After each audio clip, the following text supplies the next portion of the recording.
Hi friends, welcome back to my YouTube channel. ಎಲ್ಲರೂ ಹೇಗಿದ್ದೀರಾ friends? ನಾನು ಬೆಳಗ್ಗೆ ಟಿಫನ್ಗೆ ಮೆಂತ್ಯ ಸೊಪ್ಪು ಬಾತ್ ಮಾಡೋಣ ಅಂತ ಬಿಡಿಸ್ತಾ ಇದ್ದೀನಿ. ಎಷ್ಟು ಬಿಡಿಸಿ ಇಟ್ಕೊಂಡಿದ್ದೀನಿ. 2 ಕಟ್ಟು ತೊಗೊಂಡಿದ್ದೇನೆ ನಾನು ಮೆಂತ್ಯ ಸೊಪ್ಪು. ಇದು ಬೆಳಗ್ಗೆ ಟಿಫನ್ಗೆಲ್ಲ ತುಂಬ ಚೆನ್ನಾಗಿರುತ್ತೆ. ಬಾಕ್ಸ್ಗೆಲ್ಲ ಮಾಡ್ಕೊಳ್ಬೋದು ಮಕ್ಕಳಿಗೆ ನೀವು. ಇದನ್ನು ನಾವು ಹೀಗೆ ತೆಗಿಬೇಕು. ಇದರದ್ದು ದಂಟೆಲ್ಲ ಬರಬಾರ್ದು ನೋಡಿ, ಕಡ್ಡಿ ಎಲ್ಲ ಬರಬಾರ್ದು. ಮೇಲ್ಗಡೆ ಇದು ಮಾತ್ರ ಬರಬೇಕು, ಚಿಗುರು ಇರುತ್ತಲ್ಲ ಅದ್ರ ಮಾತ್ರ ಬರಬೇಕು. ಈಗ ಕಡ್ಡಿ ಇದ್ರೆ ನಾವು ಫ್ರೈ ಮಾಡುವಾಗ ಅದೆಲ್ಲ ಕಡ್ಡಿ ಕಡ್ಡಿ ಬರುತ್ತೆ, ಫ್ರೈ ಆಗಲ್ಲ ಚೆನ್ನಾಗಿ. ನೋಡಿ ಬಿಡಿಸಿ ಇಟ್ಕೊಂಡಿದ್ದೇನೆ ನೋಡಿ, ಈ ರೀತಿ ಬರಬೇಕು ಮೇಲ್ಗಡೆ ಮಾತ್ರ. ಅದನ್ನು ಸಣ್ಣಗೆ ಕಟ್ ಮಾಡಿ ನಾವು ಎಣ್ಣೆಯಲ್ಲಿ ಫ್ರೈ ಮಾಡಬೇಕು. ಅದರೊಟ್ಟಿಗೆ ನಾನು 2 ಕ್ಯಾರೆಟ್ ಕೂಡ ಹಾಕ್ತಿದ್ದೀನಿ. ಕ್ಯಾರೆಟ್ ತುರಿದು ಹಾಕ್ಕೊಳ್ಬೇಕು. ಮತ್ತು ಒಂದು ಸ್ವಲ್ಪ ಕಾರ್ನು ಕೂಡ ಹಾಕ್ತಿದ್ದೀನಿ, ಚೆನ್ನಾಗಿರುತ್ತೆ. ಬಟಾಣಿ ಇದ್ದರೆ ಬಟಾಣಿ ಹಾಕ್ಕೊಳ್ಬೋದು, ಇಲ್ಲಾಂದರೆ ಕಾರ್ನ್ ಹಾಕ್ಕೊಳ್ಳೋದು. ನೋಡಿ ಕಾರ್ನ್ ಬೇಯಲಿಕ್ಕೆ ಇಟ್ಟಿದ್ದೀನಿ. ಬಟಾಣಿ ಕೂಡ ಚೆನ್ನಾಗಿರುತ್ತೆ ಇದರೊಟ್ಟಿಗೆ. ಹಸಿ ಬಟಾಣಿ ಎಲ್ಲ ಬರುತ್ತಲ್ಲ, ಅದನ್ನು ಹಾಕಿದರೆ ಅದು ಕೂಡ ಚೆನ್ನಾಗಿರುತ್ತೆ. ಬನ್ನಿ ಇವಾಗ ಇದನ್ನೆಲ್ಲ ರೆಡಿ ಮಾಡ್ಕೊಂಡಾದ್ಮೇಲೆ ನಿಮಗೆ ಅದು ಹೇಗೆ ಮಾಡೋದು ಅಂತ ತೋರಿಸ್ತೀನಿ. ನೋಡಿ ಫ್ರೆಂಡ್ಸ್, ಇವಾಗ ಅನ್ನ ಮಾಡ್ಕೊಂಡಿದ್ದೇನೆ. ನಾನು ಇದರಲ್ಲಿ 2 ಲೋಟ ಅನ್ನ ಮಾಡಿದ್ದೇನೆ. ಆಲ್ಮೋಸ್ಟ್ ಅರ್ಧ kg ಇಷ್ಟು ಅನ್ನ ಆಗಿದೆ. ಇವಾಗ ಇದಕ್ಕೆಲ್ಲ ಮಸಾಲೆ ರೆಡಿ ಮಾಡಿ ಇದನ್ನೆಲ್ಲ ಹುರ್ಕೊಂಡು ಇವಾಗ ಇದಕ್ಕೆ ಮಿಕ್ಸ್ ಮಾಡಬೇಕು. ಬಾತಿಗೆ ಮೆಂತ್ಯ ಸೊಪ್ಪು ಬಾತ್ ಅಂತ, ಇದು ತುಂಬ ಚೆನ್ನಾಗಿರುತ್ತೆ. ಇವಾಗ ಮಾಡ್ತೀನಿ. ಈಗ ಸ್ವಲ್ಪ ಎಣ್ಣೆ ಇಟ್ಕೊಳ್ಬೇಕು ನಾವು. ಇದಕ್ಕೊಂದು 2 ರಿಂದ 3 ಸ್ಪೂನ್ ಎಣ್ಣೆ ಬೇಕಾಗುತ್ತೆ. ಸ್ವಲ್ಪ ಜಾಸ್ತಿನೇ ಎಣ್ಣೆ ಬೇಕು ಇದಕ್ಕೆ. ಮತ್ತು 1 ಸ್ಪೂನು ಜೀರಿಗೆ ಹಾಕ್ತಾ ಇದ್ದೀನಿ ಇದಕ್ಕೆ. ಜೀರಿಗೆ ಚೆನ್ನಾಗಿ ಹಾಕ್ಬೇಕು. ಚೆನ್ನಾಗಿ ಹಾಕಿದಷ್ಟು ನಿಮಗೆ ರುಚಿ ಬರುತ್ತೆ, ಜೀರಿಗೆ ಜಾಸ್ತಿ ಹಾಕಿದಷ್ಟು. ಅದು ಜೀರಿಗೆ ಸ್ವಲ್ಪ ಫ್ರೈ ಆಗಬೇಕು.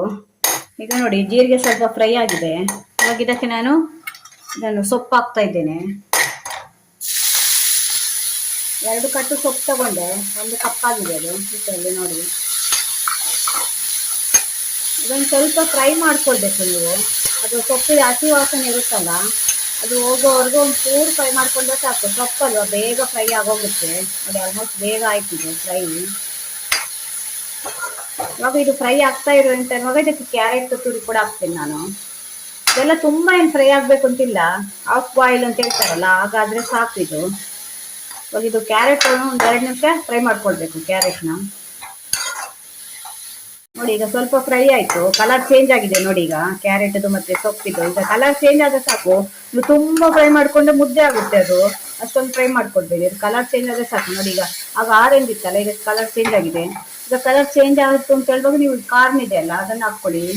ಇಲ್ಲಾಂದರೆ ನಿಮ್ಮ ಹತ್ರ ಇದಿದ್ರೆ ಹಾಕ್ಕೊಳ್ಬೋದು, ಬಟಾಣಿ ಇದ್ದರೆ ಹಾಕ್ಕೊಳ್ಬೋದು. ನೋಡಿ ಎಷ್ಟು ಕಲರ್ಫುಲ್ ಆಗಿ ಕಾಣ್ತಿದೆ ಅಂತ. ತುಂಬ ಆರೋಗ್ಯಕ್ಕೆ ಇಂಥದ್ದೆಲ್ಲ ತುಂಬ ಒಳ್ಳೆಯದು ನೋಡಿ. ಇದರಲ್ಲಿ ಕ್ಯಾರೆಟ್ ಇದೆ, ಮೆಂತ್ಯ ಸೊಪ್ಪಿದೆ. ಮೆಂತ್ಯ ಸೊಪ್ಪೆಲ್ಲ ಎಷ್ಟು ಒಳ್ಳೇದು ನಮಗೆ ಫೈಬರ್ ಇರುತ್ತೆ ಸೊಪ್ಪಲ್ಲೆಲ್ಲ. ಮತ್ತು ಕಾರ್ನಲ್ಲಿ ಕೂಡ, ಜೋಳದಲ್ಲಿ ಕೂಡ ಎಷ್ಟು ಎಲ್ಲ ಜೋಳದ ರೊಟ್ಟಿ ಎಲ್ಲ ಮಾಡಿ ತಿಂತಾರೆ ಡಯಟ್ ಅವರು. ಇದೆಲ್ಲ ತಿಂದರೆ ನಿಮಗೆ ಆರೋಗ್ಯಕ್ಕೆ ತುಂಬ ಒಳ್ಳೇದಿದೆ. ಇದನ್ನೆಲ್ಲ ನಾವು ತಿಂದಿರ ನಮಗೆ ಆರೋಗ್ಯ ಕಾಯಿಲೆ ಎಲ್ಲ ಬರೋದು. ಆರೋಗ್ಯ ಇಲ್ಲ ಅಂದರೆ ಇಂಥ ಫುಡ್ಡುಗಳನ್ನು ತಿನ್ನೋದು ಬಿಟ್ಟಿದ್ದೇವೆ ನಾವು. ಇದು ಸ್ವಲ್ಪ ಫ್ರೈ ಆಗಬೇಕು. ಇದು ಸ್ವಲ್ಪ ಫ್ರೈ ಆಗ್ತಾ ಇದೆ ಅಂತ ಹೇಳುವಾಗ ಇದಕ್ಕೆ ಸ್ವಲ್ಪ ಅರಿಶಿಣದ ಪೌಡ್ರ್ ಹಾಕಿ, ಒಂದು ಅರ್ಧ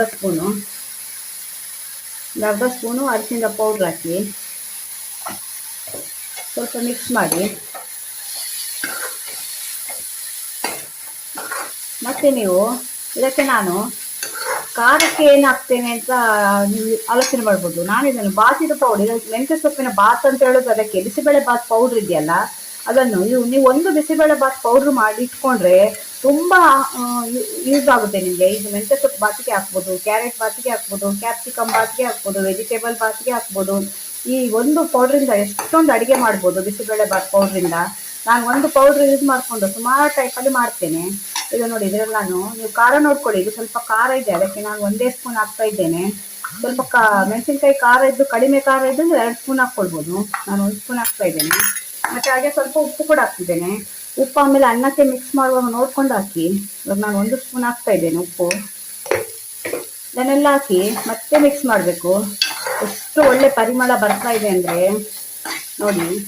ಇವಾಗ ಮಾಡಿದ್ಮೇಲೆ ಒಂದು ಸ್ವಲ್ಪ ಮತ್ತೆ ಮೇಲ್ಗಡೆಯಿಂದ ಸ್ವಲ್ಪ ಎಣ್ಣೆ ಹಾಕ್ಕೊಳ್ಳಿ. ಆವಾಗ 2 ಸ್ಪೂನ್ ಇಟ್ಟಿದ್ದೆ, ಇವಾಗ 1 ಸ್ಪೂನ್ ಆಗೋಷ್ಟು ಮತ್ತೆ ಎಣ್ಣೆ ಹಾಕ್ಕೊಳ್ಳಿ. ಇದಕ್ಕೆ ಎಣ್ಣೆ ಸ್ವಲ್ಪ ತಗೊಳುತ್ತೆ ನೋಡಿ ಫ್ರೆಂಡ್ಸ್, ಹೇಗೆ ಕಲರ್ಫುಲ್ ಆಗಿ ಕಾಣ್ತಾ ಇದೆ ಅಂತ. ತಿನ್ನಲಿಕ್ಕೆ ಕೂಡ ಅಷ್ಟೇ ಟೇಸ್ಟ್ ಇರುತ್ತೆ ಇದು. ಒಂದ್ಸಲ ಮನೆಯಲ್ಲಿ ಟ್ರೈ ಮಾಡಿ ನೋಡಿ, ಮಕ್ಕಳಿಗೆಲ್ಲ ಮಾಡಿಕೊಡಿ. ಒಂದೇ ಫುಡ್ಡಲ್ಲಿ ಎಷ್ಟು ಪೌಷ್ಟಿಕಾಂಶ ಇದೆ ನೋಡಿ. ಕ್ಯಾರೆಟ್ ಇದೆ, ಜೋಳ ಇದೆ, ಮೆಂತ್ಯ ಸೊಪ್ಪಿದೆ, ಎಷ್ಟಿದೆ ನೋಡಿ.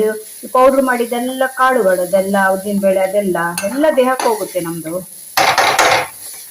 ಇದು ಹಾಕಿದ ಮೇಲೆ ಒಂದು 2 ನಿಮಿಷ ಮಾಡಿದರೆ ಸಾಕು. ಇವಾಗ ನಾವಿದನ್ನು ಮಿಕ್ಸ್ ಮಾಡಬೇಕು, ಅನ್ನಕ್ಕೆ ಮಿಕ್ಸ್ ಮಾಡೋಣ. ಇವಾಗ ಇದಾಗಿದೆ, ರೆಡಿ ಆಗಿದೆ ನೋಡಿ. ಈಗ ಅನ್ನಕ್ಕೆ ಮಿಕ್ಸ್ ಮಾಡಿದ್ದೇನೆ. ಇವಾಗ ಚೆನ್ನಾಗಿ ಇದನ್ನು ಮಿಕ್ಸ್ ಮಾಡಬೇಕು. ಈ ಮಸಾಲೆ ಮತ್ತು ಅನ್ನ ಎರಡು ಚೆನ್ನಾಗಿ ಮಿಕ್ಸ್ ಆಗಬೇಕು ಇದಕ್ಕೆ. ನೀವು ಕೈಯಲ್ಲಿ ಮಿಕ್ಸ್ ಮಾಡಿಕೊಂಡ್ರೆ ತುಂಬ ಒಳ್ಳೆಯದು. ಅದು ಎಲ್ಲ ನೋಡಿ ಹೀಗೆ ಮುದ್ದೆ ಆಗಿರುತ್ತಲ್ಲ, ಅದೆಲ್ಲ ಚೆನ್ನಾಗಿ ಮಿಕ್ಸ್ ಆಗುತ್ತೆ. ಇಲ್ಲಾಂದರೆ ಇದು ನೀವು ಸೌಟಲ್ಲಿ ಮಾಡಿದರೆ ಸರಿಯಾಗಿ ಮಿಕ್ಸ್ ಆಗಲ್ಲ. ಇವಾಗ ನಾನು ಕೈಯಲ್ಲಿ ಮಿಕ್ಸ್ ಮಾಡ್ಕೊಳ್ತೇನೆ. ನೋಡಿ ಕೈಯಲ್ಲೇ ಮಿಕ್ಸ್ ಮಾಡ್ತಾ ಇದ್ದೀನಿ. ಇದು ಕೈಯಲ್ಲಿ ಮಿಕ್ಸ್ ಮಾಡಿದರೆ ಒಳ್ಳೆ ಕೈಯಲ್ಲಿ ಮಿಕ್ಸ್ ಆಗುತ್ತೆ, ಸೌಟಲ್ಲಿ ಅಷ್ಟಾಗಲ್ಲ. ಈಗ ನೀವು ಮಿಕ್ಸ್ ಮಾಡ್ತಾ ಇರುವಾಗ ಒಂದು ಲಿಂಬೆಹಣ್ಣು ತೆಗೆದು ಅದರ ರಸನ ಹಾಕಿ. ನೋಡಿ ಇಲ್ಲಿದೆ ಹುಳಿಗೆ ನೋಡಿ. ಯಾಕೆಂದರೆ ನೀವು ಇದು ನಾನು ರಸ ತೆಗೆದು ಇಟ್ಕೊಂಡಿದ್ದೆ, ಒಂದು ಲಿಂಬೆಹಣ್ಣು ಸಾಕಾಗುತ್ತೆ ಅದರ ರಸ. ಆಮೇಲೆ ಬೇಕಾದರೂ ನೋಡ್ಕೊಂಡು ಹಾಕಿ, ಕೆಲವರು ಹುಳಿ ಜಾಸ್ತಿ ತಿಂತಾರಲ್ಲ. ಇವಾಗ ಇದನ್ನು ಹಾಕಿ ಉಪ್ಪು ನೋಡ್ಕೊಳ್ಳಿ, ಮತ್ತೆ ಸ್ವಲ್ಪ ಉಪ್ಪು ಬೇಕಾದರೆ ಉಪ್ಪು ಮಿಕ್ಸ್ ಮಾಡ್ಕೊಳ್ಬೋದು. ಇವಾಗ ಹಾಕಿದ್ದನ್ನು ಚೆನ್ನಾಗಿ ಮಿಕ್ಸ್ ಮಾಡಬೇಕು. ನೀವು ಮಿಕ್ಸ್ ಮಾಡುವಾಗ ನೋಡ್ಕೊಳ್ಳಿ ಉಪ್ಪು ಖಾರ ಹುಳಿ ಮತ್ತೆ ಬೇಕಾಗುತ್ತೆ ಇದಕ್ಕೆ. ಯಾಕೆಂದರೆ ನಾವು ಅಂದಾಜಲ್ಲಿ ಹಾಕಿರ್ತೇವಲ್ವಾ, ಅದರಿಂದ ಸ್ವಲ್ಪ ಉಪ್ಪು ಎಳ್ಕೊಳ್ಳುತ್ತೆ, ಅದು ಹುಳಿ ಎಳ್ಕೊಳ್ಳುತ್ತೆ. ನೀವು ಮಾಡಿಟ್ಟ ಮೇಲೆ ಒಂದು 10 ನಿಮಿಷ ಬಿಟ್ಟ ಮೇಲೆ ಮತ್ತೆ ಚೆಕ್ ಮಾಡ್ಕೊಳ್ಳಿ ಉಪ್ಪು ಹುಳಿ ಖಾರ ಇದೆಯಾ ಅಂತ. ಇದನ್ನು ಮತ್ತೆ ಮಿಕ್ಸ್ ಮಾಡ್ಕೊಳ್ಳೋದು. ಪೌಡರ್ ಇರುತ್ತಲ್ಲ ಅದನ್ನು ಮತ್ತೆ ಒಂದು ಸ್ಪೂನ್ ಹಾಕ್ಕೊಳ್ಳಿ, ಸ್ವಲ್ಪ ಉಪ್ಪು ಹಾಕ್ಕೊಳ್ಳಿ. ಇವಾಗ ಇದೆಲ್ಲ ಆಯಿತು, ಚೆನ್ನಾಗಿ ಮಿಕ್ಸ್ ಆಗಿದೆ. ಇವಾಗ ಲಾಸ್ಟಲ್ಲಿ ಕೊತ್ತಂಬರಿ ಸೊಪ್ಪು ಕಟ್ ಮಾಡಿ ಇಟ್ಕೊಂಡಿದ್ದೆ, ಅದನ್ನು ಹಾಕ್ತಾ ಇದ್ದೀನಿ. ನೋಡಿ ಫ್ರೆಂಡ್ಸ್ ಹೇಗಿದೆ, ಅಲ್ಲಿಂದಲೇ ನಿಮಗೆ ಹಸಿವು ಆಗ್ತಾ ಇರ್ಬೋದು ಹೊಟ್ಟೆಗೆ, ಅಷ್ಟು ಚೆನ್ನಾಗಿರುತ್ತೆ ಇದು ತಿನ್ನಲಿಕ್ಕೆ. ಒಂದ್ಸಲ ಟ್ರೈ ಮಾಡಿ ನೋಡಿ, ನಿಮಗೂ ಆಸೆ ಆಗ್ತಾ ಇರ್ಬೋದಲ್ಲ ನೋಡ್ತಾ ಇದ್ರೆ. ನಮ್ಮ ಅಡುಗೆ ಇದರಲ್ಲೇ ನಾವು ಎಷ್ಟು ಡಿಫ್ರೆಂಟ್ ಮಾಡ್ಬೋದು ನೋಡಿ, ಎಷ್ಟು ಚೆಂದ ಇದೆ, ನೋಡಲಿಕ್ಕೆ ಕೂಡ ಇದೆ, ಹಾಗೆ ಟೇಸ್ಟ್ ಕೂಡ ಹಾಗೆ ಇರುತ್ತೆ. ಇವಾಗ ರೆಡಿ ಆಯಿತು, ಈಗ ಸರ್ವ್ ಮಾಡ್ತೇನೆ ಮಕ್ಕಳಿಗೆ.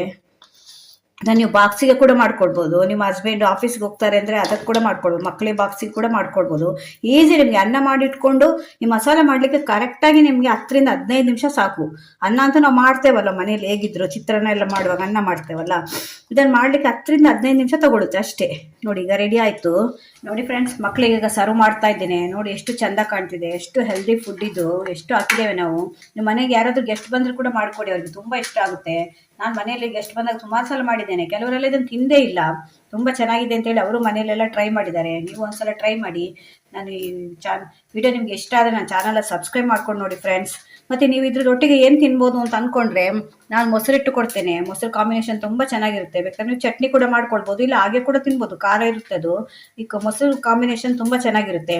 ನೀವು ವಿಡಿಯೋ ನೋಡ್ತೀರಾ ಫ್ರೆಂಡ್ಸ್, ಆದರೆ ಯಾರು ಸಬ್ಸ್ಕ್ರೈಬ್ ಮಾಡ್ಕೊಳ್ತಿಲ್ಲ, ಅದರಿಂದ ಸಬ್ಸ್ಕ್ರೈಬ್ ಮಾಡ್ಕೊಂಡು ನೋಡಿ ನನ್ನ ಚಾನಲ್ನ. ಹೀಗೆ ಹೊಸ ಹೊಸ ವಿಡಿಯೋ ತೊಗೊಂಡು ಮತ್ತೆ ಬರ್ತೇನೆ. Bye friends.